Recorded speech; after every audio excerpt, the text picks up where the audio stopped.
Solar solar लावणार आणि सबसिडीही मिळवून देणार।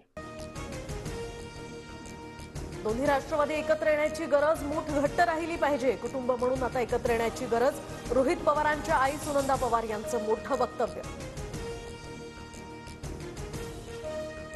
शरद पवारांकडील 5 खासदार फोडा तरच केंद्रात मंत्रिपद। अजित पवार आणि प्रफुल्ल पटेलांना भाजपची ऑफर। संजय राऊतांचा दावा तर पवार गट फोडण्याचा प्रयत्न हा सुरू असू शकतो, राऊतांना शंका।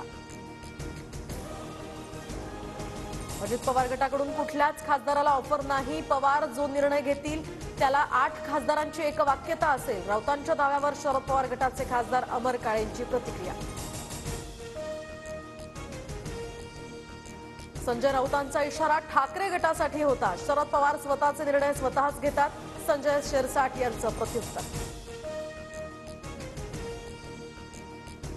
दिल्लीत बैठकांचा जोर वाढला। कुछ तो गडबड है असं वाटतं। राऊतांच्या वक्तव्यानंतर विजय वडेट्टीवारांकडून सुद्धा शंका व्यक्त। मंत्रिमंडळाचा शपथविधी उद्या होणार हे जवळपास निश्चित। भाजपला आता दिल्लीतील यादीची प्रतीक्षा। दिल्लीतून मंत्रिपदाच्या नावांची यादी आल्यावर घोषणा होणार।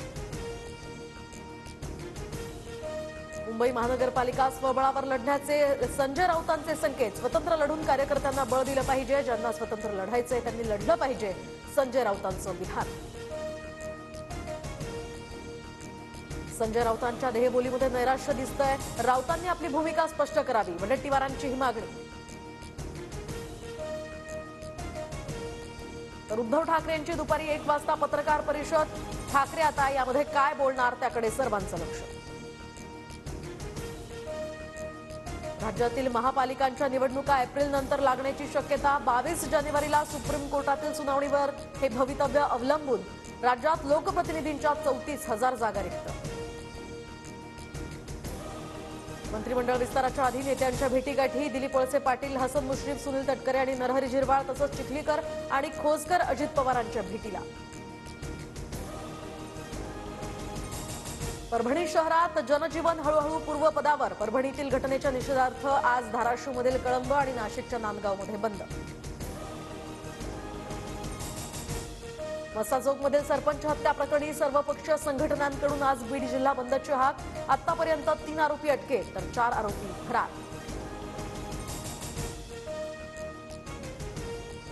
नगराध्यक्षांच्या कालावधीमध्ये सुधारणा। 2.5 वर्षांऐवजी आता नगराध्यक्षांचा कालावधी हा 5 वर्षांचा असणार। टिपू सुलतान जयंती रॅलीवर बंदी घालता येणार नाही। रॅलीच्या परवानगी अर्जावर पुणे ग्रामीण पोलिसांनी निर्णय घ्यावा। टिपू सुलतान जयंती रॅलीवर मुंबई हायकोर्टाची टिप्पणी। अमरावतीच्या छायानगरमध्ये एनआयएची छापेमारी। काल ताब्यात घेऊन सोडलेल्या युवकाची आज पुन्हा चौकशी। संबंधित तरुण हा पाकिस्तानमधील संघटनेच्या संपर्कात असल्याचा संशय।